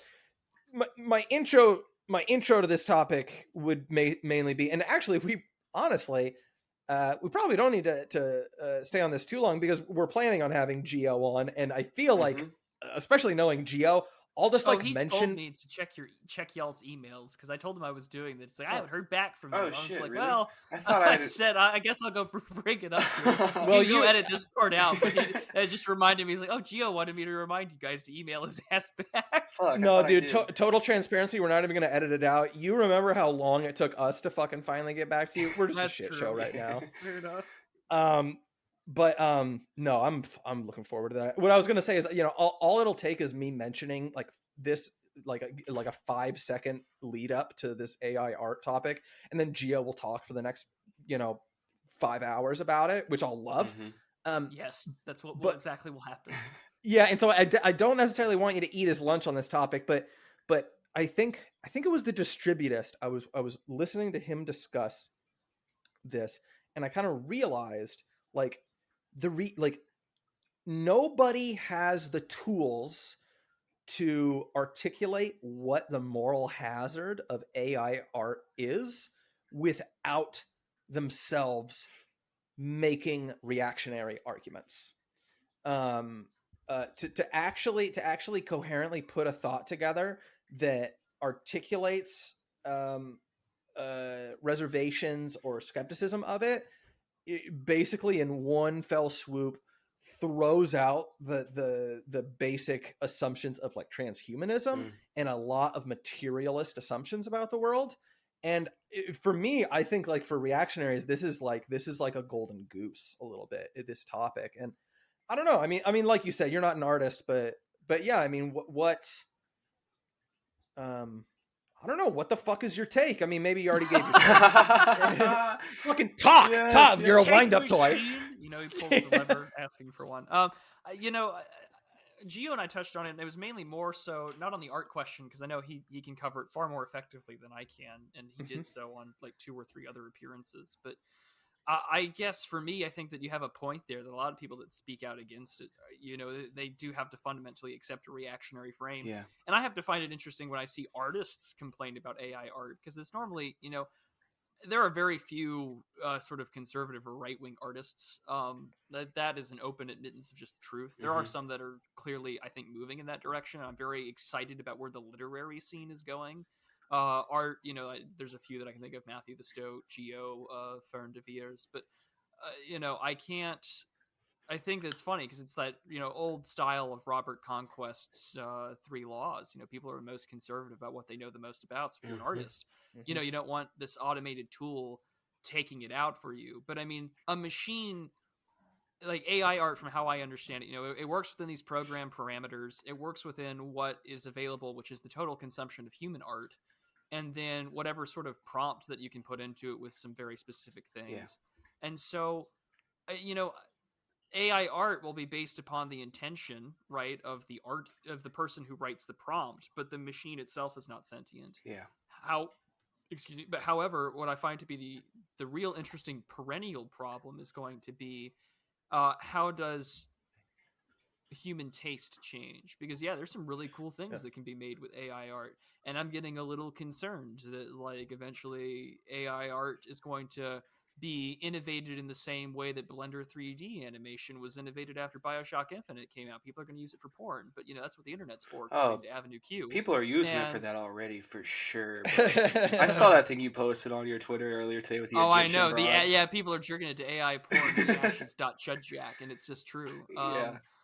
And what makes it worse, though, in my opinion, is just that I think that there will be the reaction to it, I think, is that there will be a desire to see people actually put the work in. Like, I would much rather, like, if I see a work of art that kind of moves me or that looks beautiful, I'm like, well, did you make it? You know, like, do you have that YouTube video posted somewhere where it's sort of like recordings of you actually with the brushstrokes doing this? Like, that'd be nice to see. But, plus Photoshoppers BTFO'd. But, you know, I get really nervous about it because I think that it can be used in the same way that creates a creature of the uncanny valley. And in turn, it's like, well, I know that this is something that I'm supposed to appreciate, but my brain tells me that as soon as you let me know that it's AI art, or I have this like awkward sensation that it's not entirely right, you know, like, oh, a human portrait, but like this person got like 7 fingers or whatever. It's literally right? You know, demonic like, imagery. yeah, no, I agree. No, I mean, But literally, it makes me fucking sick. Quit summoning demons. You know, it's King Solomon sealed them, and now you're putting all these little weird inscriptions on silicon chips. And now look, the demons are talking. They got weird faces. I'm sorry, but COH is just like I'm fuming over here, bro. I'm sorry. Complete, just like confidence and just like directness of just like it's demonic. It makes me sick. It's real, dude. I'm up there with you. Like the one thing that I find interesting about like the Chat GPT stuff is that there are actually 2 things. And this is why, one, it is demonic, but I'll get into that in a second. But the second thing is that it's going to totally like fuck over like any sort of like legal industry or the insurance industry, because boilerplate can be written with ease. Oh yeah. You know, general end user license agreements, blah, you know, Chat GPT will do it. But there was a story that came out like 2 years ago, or actually 2019, I think. So it's definitely been longer than that. But I'm sure you guys saw the story about the girl who used Chat GPT 3 to bring his like dead girlfriend back to life. Dude, back what to the life. fuck? No. You know, real necromancy hours. That's literally a Black Mirror episode. I hate that. Oh, I'm sure that I haven't watched any Black Mirror, but I'm sure that it is. But you should check it out. There's some actually pretty reactionary episodes. It's impressive. I wholeheartedly believe that. I guess I'll give it a watch. But like, there was a point in time where he's just like, well, what do you mean? You know, like he was texting this, you know, necromancy demon thing, and it's just like, well, you died. And she's like, huh, that's funny. How can you talk to someone who's dead? And I'm just like, burn this, like you need to throw it out. But this is how they're doing it, and what makes it worse is it's being used for political purposes. We are now, you know, to bring some Derrida in here, because you know, God forbid, the ultimate battle of the world is going to be modernity versus post-modernity.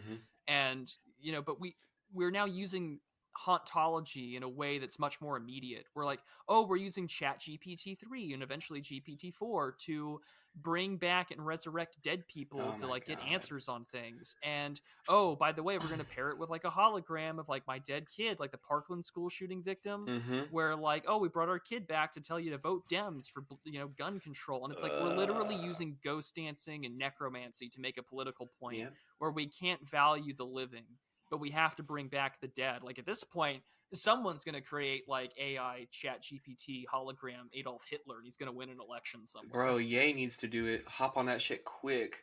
It wasn't me, guys. It was a hologram all along. Yeah, it was the AI chat telling me to do it. It wasn't me. Yeah, man. Yeah, The AI art just kind of really gets under my skin. It really frustrates me. It's fucking disgusting. It is demonic.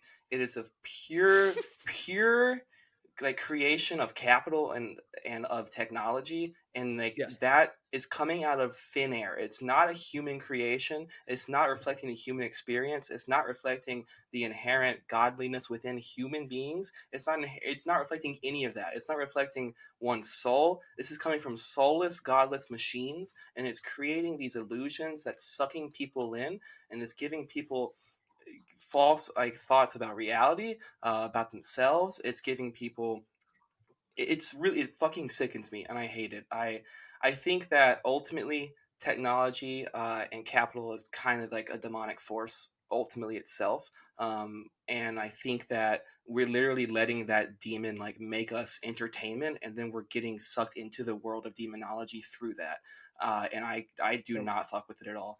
I really think it's unnerving, like what you said about Uncanny Valley. Like that's the experience entirely, and also it's just fucking cheap, because art is the expression of the human condition, the expression of the human experience. It is how we can further unify ourselves and further be our own kind of perfect individuals in the way that God made us, and to express what's deepest in our soul. The best that we can is art gives a lot of people a way to do that, and it brings people together that way. And this is taking the human completely out of the art, and it's no longer art. It's just fucking pictures and colors. It's nothing. It makes me sick. I'm tired of it. I think it's a really bad direction that we're heading in.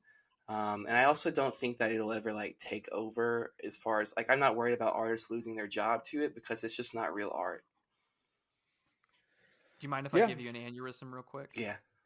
Did you see that Time magazine article where they said that the people moderating and keeping ChatGPT safe were a bunch of Kenyans that were getting paid like $2 an hour? Dude, that is so fucked.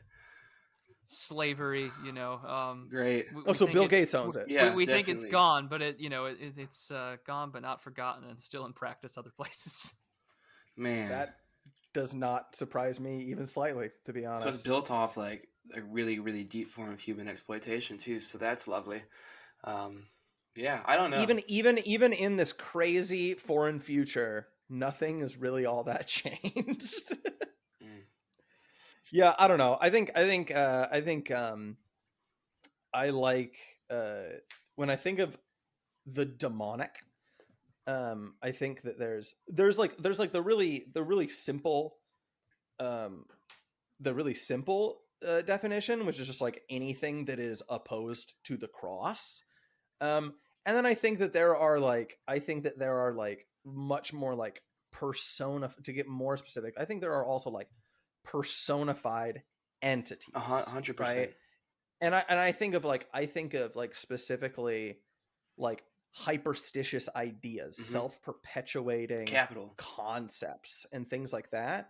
And I think that like we're seeing it really obviously in this, and I think that the anti-human lens of it, and just taking any humanity out of art, is against the cross and demonic in that way. But then also I do also just think like energy or in information being given its own kind of like I don't even like manifestation, its own kind of medium, like personhood. Yeah, like that is also demonic in the kind of like personified way. And that I think of as an example is like demons, insofar as something is against the cross, is like blue hairs with nose rings, drunkenness, etc. That are well, and that are totally yeah people that are just totally animated by subversion and things that are wholesome and good, right? Whereas like this like personified demonic is like the Exorcist, right? Like fucking Pazuzu shit, right? And that's what this AI shit is to me, and it's gonna grow. It's gonna grow. Yeah, we're literally giving capital a body right now to overtake us on our own fucking planet and like exert its will over the will of us. I think it's demonic. I think that it's literally like anti-human, anti-life, anti-everything good. I think it's evil. You're gonna make the Mandela catalog a reality. What the fuck are you doing? Dude, Nick Land, come on. These people are sick, because this is the time is right. Dude, I'd love to talk with Nick Land a little bit. Get him on here. I won't understand a lot of this shit probably. I'm not gonna be having the theory chops to really, really pitter patter with him, but I think conceptually, I think we'd hit it off.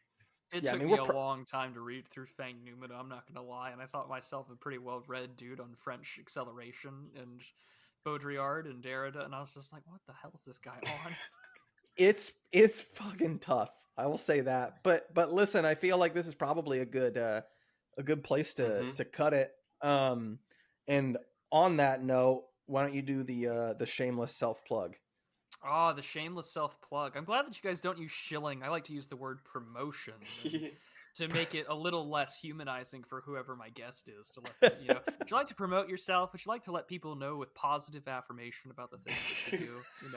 We're pro-human over on the Prudentialist channel. Of course. But no, thank you guys for having me on. It was a lot of fun, and you can find me on YouTube, Telegram, Odyssey, Substack. Actually, the best place that you can find all of my links is on a wonderful little website called findmyfriends.net, FRENS.net/The Prudentialist. And from there, you'll find it everywhere that I'm on. I'm primarily on YouTube. I cover international relations, cultural, and political commentary. I guess what you would call from a reactionary basis, although the more and more I look at political labels, the more I hate them. Every Saturday at 2 p.m. Eastern, I cover international relations on my weekly show, Prudent Observations. Every Thursday at 2:15 p.m. Eastern, we do the Digital Archipelago with Geo, either on his channel or my own.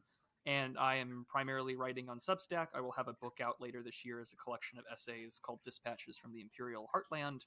And it was good chatting with you guys. It's been a long time, but this was fun. You too, man. Yeah, thanks, man. I'm just realizing now too, because you brought up the geopolitical stuff, that I will never forgive myself for not even touching on like Mearsheimer and Russia and Ukraine. Shame on you. I know. Shame what the on you. fuck, dude? I've But like been. I literally. if it makes you feel any better, I told myself very early on when the war broke out, I said I can't cover this day to day. There's too much propaganda and bullshit on both sides. I said the only thing I can cover is second order effects like famines, tariffs, sanctions, etc. So just update. It's a shit show, and looks like Poland is gonna go sell its Leopard 2 tanks over to Ukraine, despite Germany initially having concerns, but they kind of washed their hands of it like Pontius Pilate. So it's still a mess. People are dying, and we should pray for them.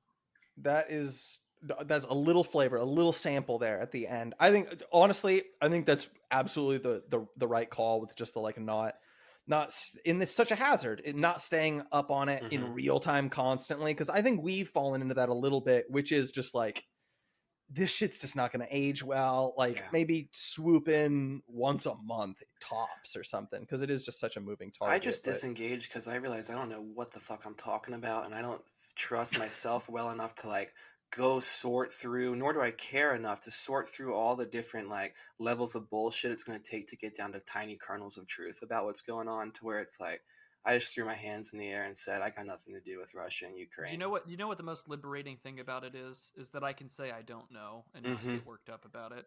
Like, hey, I don't know. I don't have the time to research it, or I don't do this full time or whatever. So it's just like, I don't know. And it's like, oh man, what a relief off my shoulders. Right. I have no culpability because I don't have to talk about it. And right there, we come all the way full circle back to our good friend, Mr. Chesterton, with, just not even trying to hold it all in your head at one time. But here, let's bring it to a close here. Thanks for coming on, man. And we got to do this again sometime. And absolutely. Quick sign off thing, Prudentialist, when you were going over things and plug in your stuff, I don't think you mentioned real talks at all, and I really enjoyed that. I think that's a very cool thing you do. Well, thank you. It's my favorite thing that I like to do, because it combines my favorite thing. We're lazy, impromptu speaking and fishing. So Real Talk on my channel is an opportunity to express off-the-cuff remarks in non-scripted manner on personal introspections, politics, culture, and religion, while the main video footage is me fishing on the family land that I live on, just with the pond that we have. And it's a great time. I love doing it, and the view counts and the fishing videos will continue until the view count improves. But that's just the nature of how YouTube operates. It wants you to live stream. It doesn't want the old-fashioned style, reactionary video essay anymore. So you make do. But yeah, no, Real Talks are just fishing videos wherein I get to give some off-the-cuff remarks on things that are going on, and I will have one premiering on February 1st. Sweet. Awesome. I'll be watching it. Fantastic.